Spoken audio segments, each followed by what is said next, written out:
ఏ ఒక్కరి దగ్గర కూడా మేము రూపాయి ఆశించి చెప్పడం లేదు ప్రియమైన వాళ్ళ. మీకు చేతులు ఎత్తి దండం పెడతామండి. మీ జీవితంలో మార్పు అనేది తెచ్చుకోండి. మీ జీవితంలోని మార్పు అనేది తెచ్చుకోండి. ఈ రోజుతో తాగుడుకు మీరు ఫుల్ స్టాప్ పెట్టండి. ఈ జీవితంలో కనుక ఇంకా కూడా నువ్వు మారకపోతే, వ్యభిచారాన్ని నువ్వు మారకపోతే, అబద్ధాన్ని నువ్వు ఇంకా మానకపోతే ప్రియమైన వాళ్ళ, ఆయన రంగంలోకి దిగితే ఏ ఒక్కడు నిలవలేడండి. ఆయన రంగంలో దిగిన తర్వాత ఏ ఒక్కడు నిలవలేడు ప్రియమైన వాళ్ళ. కనుక ఆయన రాక మునుపే నీ జీవితాన్ని మార్చుకో. ఆయన రాక మునుపే ఆయన రంగంలోకి, ఆయన నీ జీవితాన్ని ఇంకా వద్దు, వీడు పనికి రాడు అని ఆయన నిర్ణయం తీసుకోక మునుపే నీ జీవితంలో మార్పు తెచ్చుకో ప్రియమైన వారు. యేసుక్రీస్తుల వారు చెప్పినటువంటి ఉపమానం అంటే చూడండి,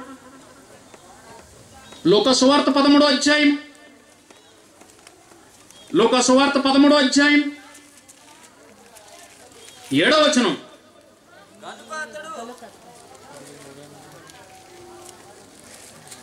ఒక మనుష్యుని ద్రాక్ష తోటలో అంజూరపు చెట్టు ఒకటి నాటబడి ఉండెను.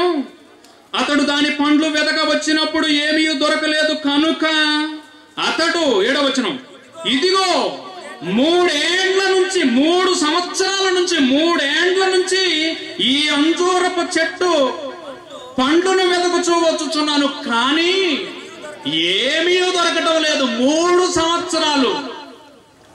సంవత్సరాలు, ప్రతి సంవత్సరంలో 3 సీజన్స్. ఏ సీజన్లోనైనా సరే సంవత్సరానికి 3 సీజన్స్.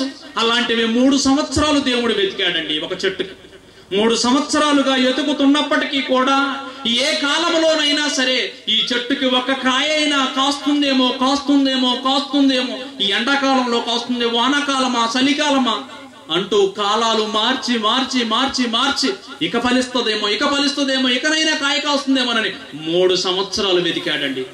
వెతికిన తరువాత ఆ ఫలము రాకపోతే దేవుడు అంటున్నటువంటి మాట చూడండి ప్రియమైన వారు, కానీ ఏమీ దొరకలేదు, దీనిని నరికేయి, దీని వలన ఈ భూమి సారము ఏల దెబ్బ తినవలే, ఇది అనవసరంగా పడి ఉంది. ఏమండి, మీ ఇంట్లో చెట్లు వేస్తారు, మీరు వేస్తారా? చెట్లు వేస్తారు. ఎన్ని సంవత్సరాలైనా కూడా ఏ ఒక్క కాయ కాయకపోతే నీకేమనిపిస్తుంది? ఇది అసలు దరిద్రం, ఈ చెట్టు అనవసరం. ఏం చేయాలని నీకు తెలిసిన న్యాయం ఏంటది? నరికై. కోడి కొనుక్కున్నావు, ఎన్ని సంవత్సరాలైనా గుడ్డు పెట్టటల్లా, కోసై, ఇది నీకు తెలిసినటువంటి. ఎన్ని సంవత్సరాలైనా మార్పు రావటల్లా, ఏసై, అది ఆయనకు తెలిసినటువంటి.